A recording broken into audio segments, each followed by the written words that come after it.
Olá, neste vídeo vamos ver a segunda parte do texto de Marx sobre Bruno Bauer e a questão judaica. E vamos tratar fundamentalmente da segunda seção desse texto, cujo título é Bruno Bauer, a capacidade dos atuais judeus e cristãos se tornarem livres. Bem, antes de entrar nessa sessão, eu vou resumir questões principais, centrais, do que temos discutido até aqui. A primeira questão é lembrar da diferença do uso de dois termos por Marx, citoyen e bourgeois, que ele usa em francês. Para entendermos, devemos voltar um pouco à concepção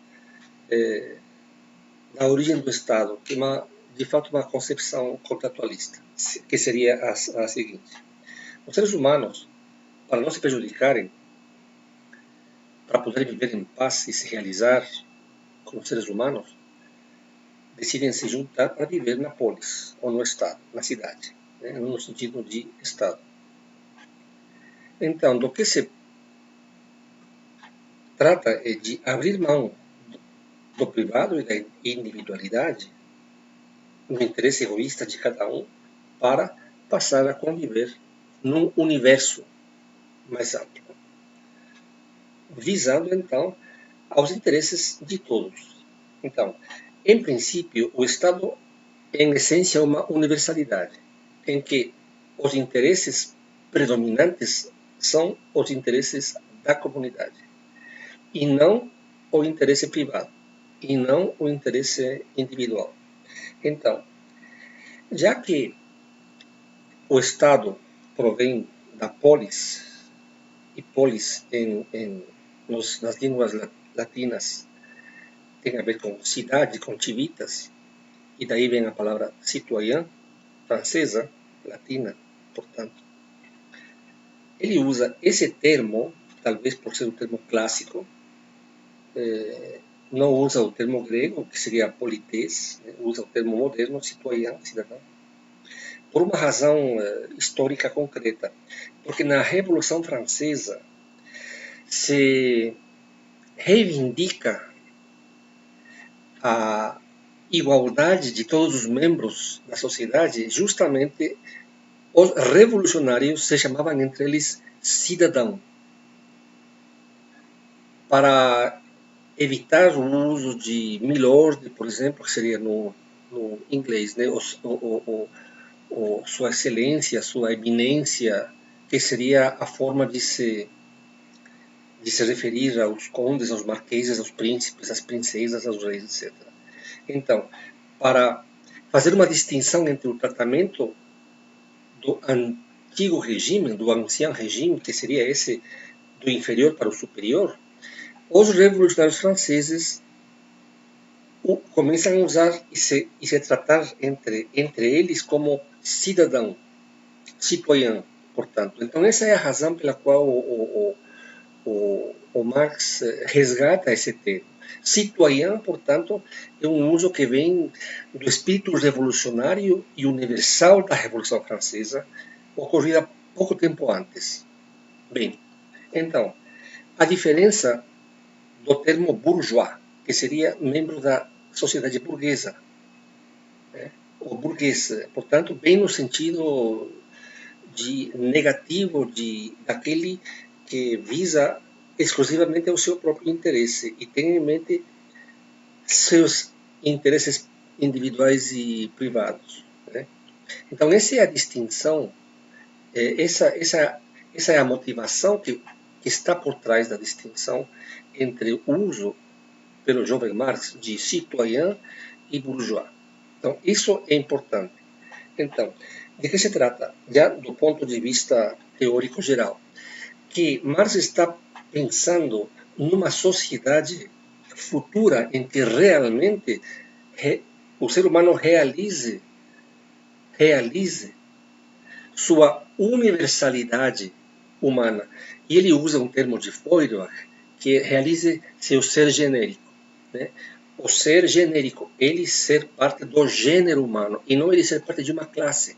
Então, a diferença de concebermos cada um de nós como parte de uma classe, da nobreza, do clero, da burguesia, dos artesãos, dos servos da gleba, como antigamente, então formamos parte numa sociedade de iguais. E nesse sentido, de cidadãos, que nós possamos chamar uns aos outros meramente de cidadãos, de igual para igual, e não de baixo para cima, como era antes, na época feudal. Muito bem, então isso está por trás do uso, e é importante não esquecermos. Bem, então, o jovem Marx está tendo em mente uma concepção histórica do Estado, bem como em Hegel, que há fases que umas superam as outras, por uma oposição dialética. Elas se enfrentam como tese e antítese, se juntam numa síntese e se passa a um estágio superior. Bem, essa é a ideia. E essa ideia que também temos aqui com Marx. Bem, então, o que está criticando Marx na questão judaica a Bauer? Ele está dizendo o seguinte, e voltemos então à posição de Bauer. Bauer está pensando, está exigindo que haja uma emancipação política. Em que sentido emancipação política? A emancipação do Estado, respeito do Estado religioso, respeito do Estado cristão. Como eu disse já antes e vimos, o Estado político estava supeditado à Igreja. A Igreja Católica Romana ou a Igreja Anglicana estava por cima do Estado. Então, do que se trata, no caso de Bauer, é que a Alemanha, que era um Estado cristão, superasse essa fase e, dialeticamente, para usar um termo hegeliano, enfiasse à esfera privada a religião e ele, Estado, se realizasse como, obviamente, tem que ser na esfera pública, sem nada por cima dele, Estado. Ele não poderia estar supeditado a nenhuma autoridade ou instituição superior, já que ele é a instituição superior. Então, o que Marx diz é, sim, a emancipação política a que estou me referindo é um grande avanço, são palavras dele. Mas não é a forma final de Marx da emancipação humana. A emancipação humana só viria quando nós nos emancipemos do Estado político. E aqui, mais uma vez, insisto naquela distinção que Marx fará entre a sociedade comunista, que não tem Estado, e o Estado, porque para ele, Estado, a palavra Estado, nesse sentido político, Estado é a administração, o conjunto de instituições que estão para gerenciar os interesses da classe dominante. Como já vimos, o que Marx vai criticar em Bruno Bauer é apenas acreditar que a emancipação se tratava da emancipação a respeito do Estado religioso e não a emancipação do Estado político enquanto tal, para superando esse Estado de classes, né, o Estado que, por definição, como acabo de dizer, é o conjunto de instituições que administram os interesses de uma classe em prejuízo das demais. Então, se trata, portanto, para Marx, em última instância, da emancipação a respeito do Estado. E, obviamente, do Estado capitalista na sua fase, né, última, que é justamente aquela fase em que a burguesia está no poder. Bem, vimos no final dessa primeira parte essa crítica absolutamente impressionante sobre as declarações dos direitos do homem e do cidadão. E Marx prova que o que se está fazendo com essas declarações é tomando o homem universal e convertendo esse homem universal nos interesses do burguês, porque em última instância são os interesses da propriedade privada, da liberdade individual para possuir e para exercer seu domínio econômico sobre as sociedades, sem se preocupar pelo interesse da comunidade como um todo e dos demais. Isso já vimos na aula passada. Marx chega a dizer, nessa crítica, que esses chamados direitos universais deveriam ter sido declarados crime contra a humanidade, e não direitos absolutos e indiscutíveis e inalienáveis da humanidade, porque são os direitos daqueles que estão em condições de explorar os outros e explorar a natureza, como de fato aconteceu. E afirma, então, que o que ocorreu foi que se sacrificaram os direitos do cidadão em benefício dos direitos do burguês, do cidadão no sentido de citoyen, do membro dessa comunidade universal, em benefício dos direitos egoístas e privados do burguês, né?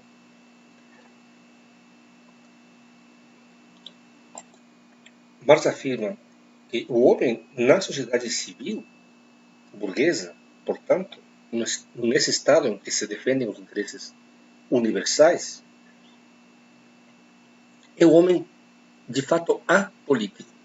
Em que sentido apolítico?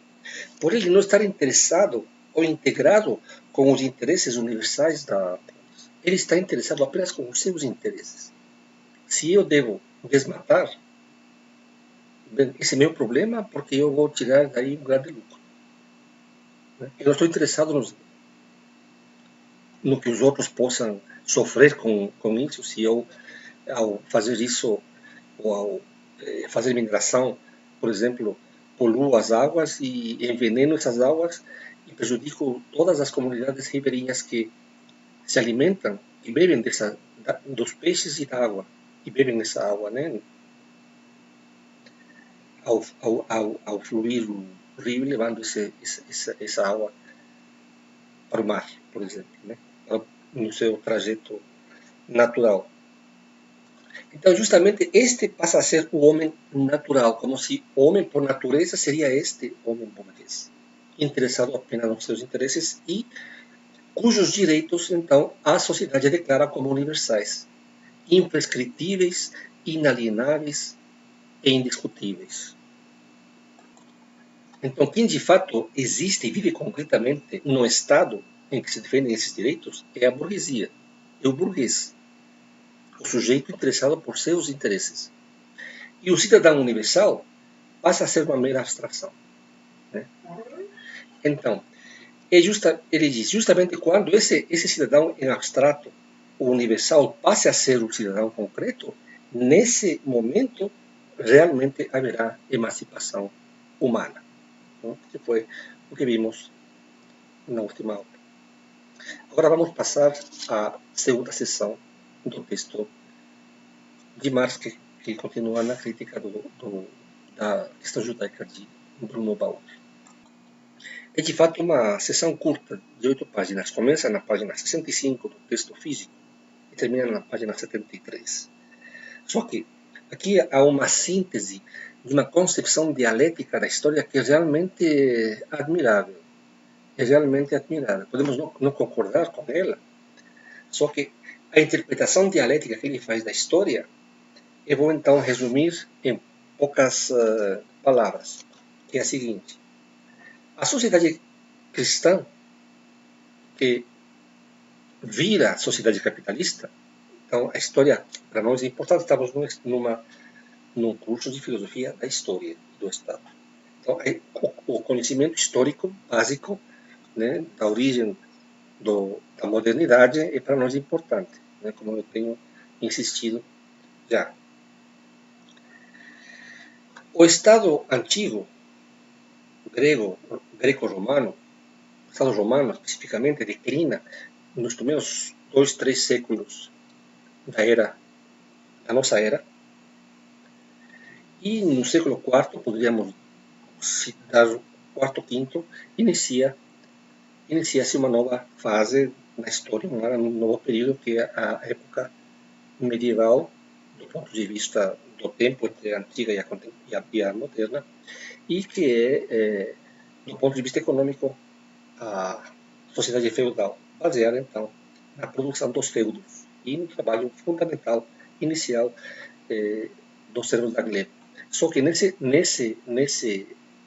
realidade se vão consolidando as cidades que ficavam nos portos, que eram criadas cidades construídas por aqueles que levavam o comércio, as coisas do Oriente para o Ocidente, especificamente para a Europa. E como pela natureza bélica da sociedade feudal e do Estado feudal,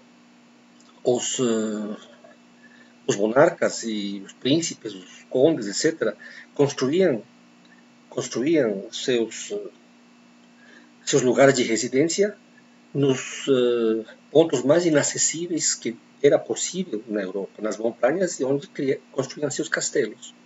Então, por isso, de fato, a sociedade medieval, do ponto de vista da sua classe dirigente, é uma sociedade encastelada, no sentido escondida dos inimigos, que eram eles próprios, uns dos outros. Bem, então, para os comerciantes levar seus bens até os castelos, que ficavam bem escondidos dentro do território, ia obviamente por rio até onde eles podiam, e aí desciam e iam construindo os lugares que pouco a pouco foram se constituindo nas cidades europeias, como hoje as conhecemos, portanto, os burgos. E daí a palavra burguês, sociedade burguesa, que se consolida no final da época medieval. Já na época medieval, o poder econômico já não está no senhor feudal, ou no monarca, no imperador. De fato está o poder econômico, e portanto passa a estar o poder político na burguesia, pelo grande poder econômico que a burguesia tinha. Bem, então,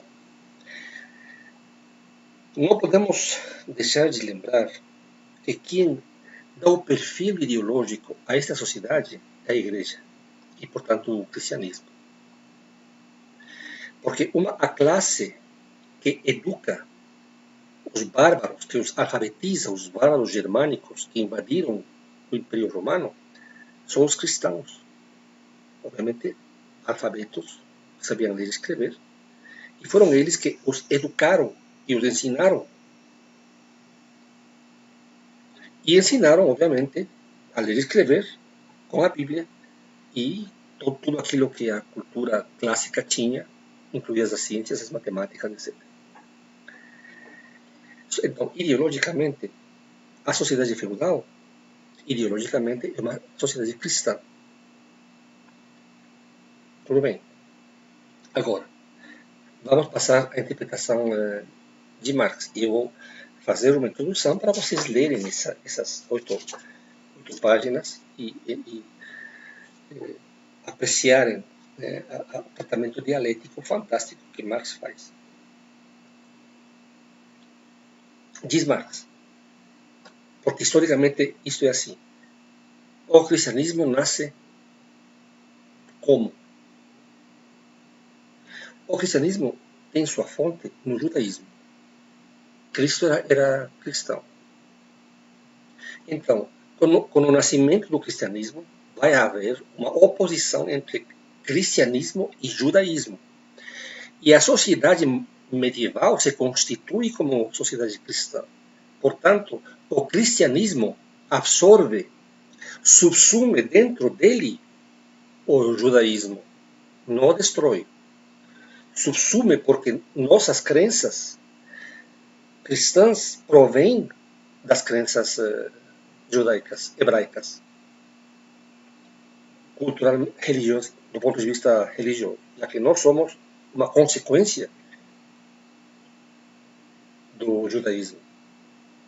e da religião hebraica, nos cristãos.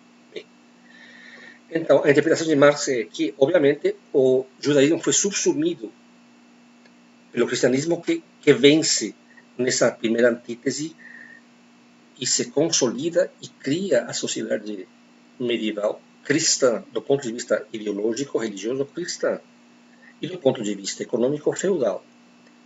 Só que quem propriamente começa a tomar conta do poder econômico dessa sociedade cristã é o comerciante. E os comerciantes são fundamentalmente judeus.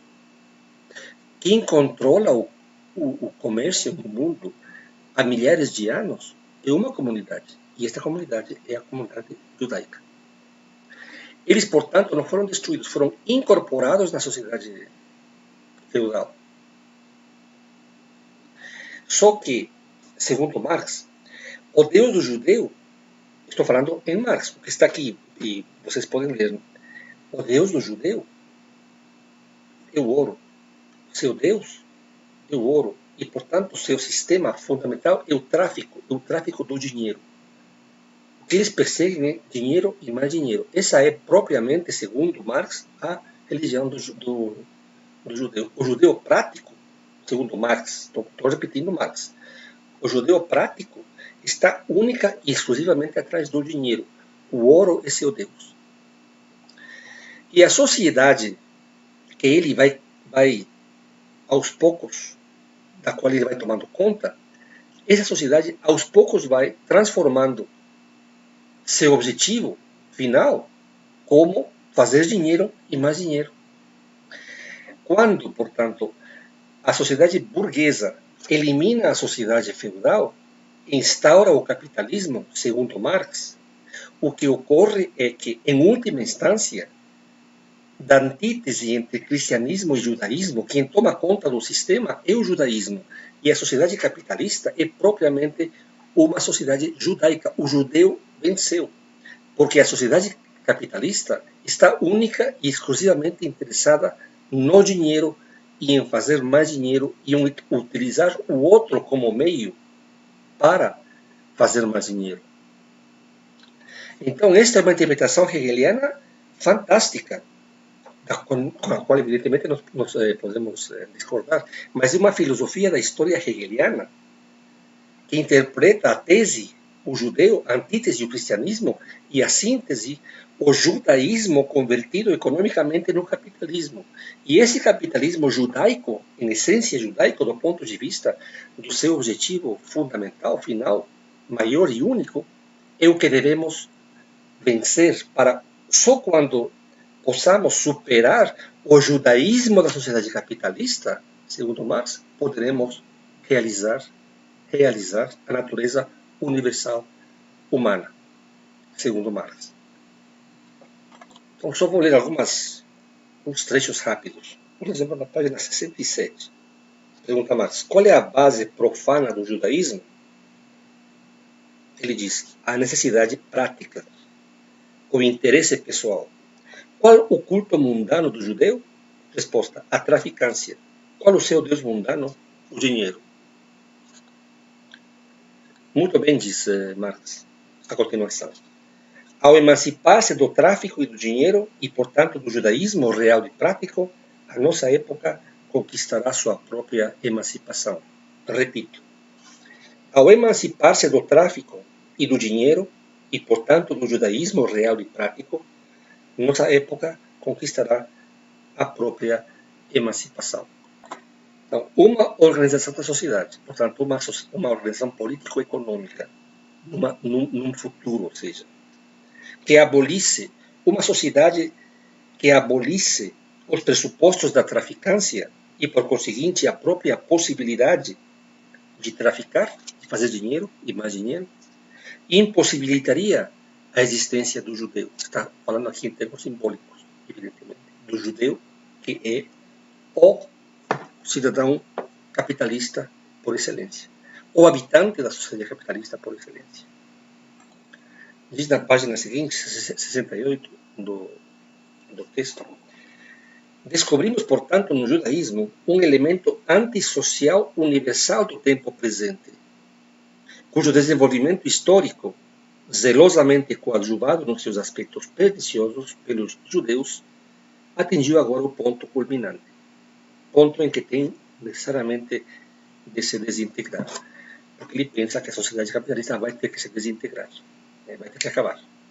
Agora, uma observação, ele não está levando a cabo aqui um texto antissemita, ele era judeu, então não é uma perseguição ao judeu enquanto judeu pela sua religião, não. É simbolicamente judeu em que se transformou o cidadão moderno, né, aquele que está sempre tentando ganhar dinheiro e fazendo o possível para se enriquecer e pensando exclusivamente nos seus interesses. Então, vejam, bem na próxima linha, no próximo parágrafo, no seu significado último, a emancipação dos judeus, respeito dos judeus, é a emancipação da humanidade a respeito do judaísmo, ou seja, do capitalismo.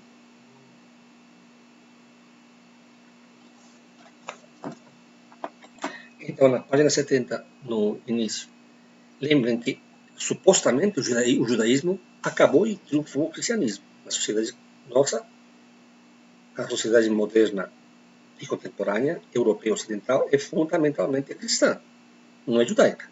Vejamos o que ele diz, a sua interpretação.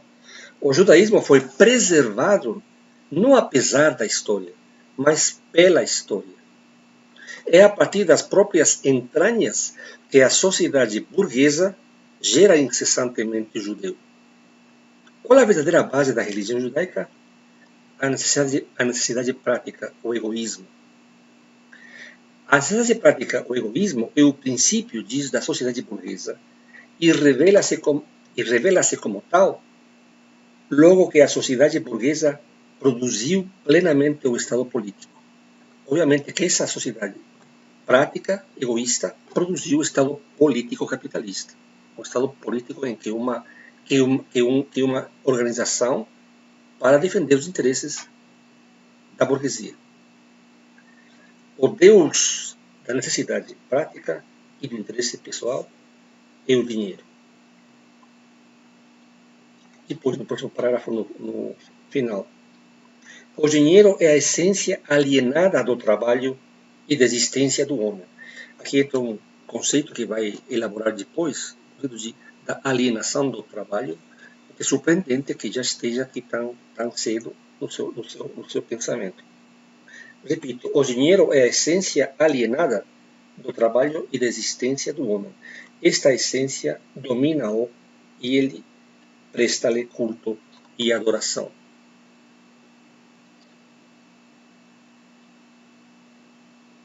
O Deus dos judeus, continua, foi secularizado e tornou-se o Deus deste mundo. O câmbio é o Deus real do judeu, o câmbio de dinheiro, a circulação. O seu Deus próprio, religioso, é apenas o câmbio ilusório. Depois, na penúltima página dessa sessão, página 72 do texto físico, ele diz: o judaísmo atinge o apogeu com a consumação da sociedade burguesa. Mas a sociedade burguesa só alcança a sua perfeição no mundo cristão. Vejam a dialética, judaísmo-cristianismo.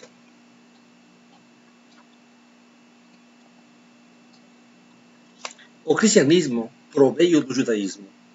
De novo foi reabsorvido no judaísmo. Foi só na aparência, diz, que o cristianismo venceu o judaísmo. Era excessivamente purificado, demasiado espiritualista, etc. Depois, página 73. Na sua prática plenamente realizada, o egoísmo espiritual do cristianismo torna-se necessariamente o egoísmo material do judeu. A necessidade celestial muda-se em necessidade terrestre. E no último parágrafo dessa sessão, ele diz, página 73 do livro físico, Logo que a sociedade consiga abolir a essência empírica do judaísmo, o dinheiro, o judeu torna-se impossível, porque a sua consciência deixa de ter objeto. Porque a base subjetiva do judaísmo, o dinheiro, a necessidade prática, assume uma forma humana e o conflito entre a existência individual, sensível do homem, e a sua existência genérica, universal, é abolido. Né? E, portanto, se passaria a outro estágio. Né? A emancipação social do judeu, a respeito do judeu em que nos transformamos, é a emancipação da sociedade a respeito do judaísmo, ou seja, da traficância e do fazer dinheiro a qualquer custo. Bem, então, essa é a surpreendente questão judaica. A crítica de Marx a Bruno Bauer e a questão judaica, claro, Bruno Bauer fica absolutamente por fora de qualquer análise histórica importante. Né? E temos aqui, então, um resumo das ideias fundamentais deste impressionante texto de juventude que antecipa várias ideias que Marx irá desenvolver posteriormente.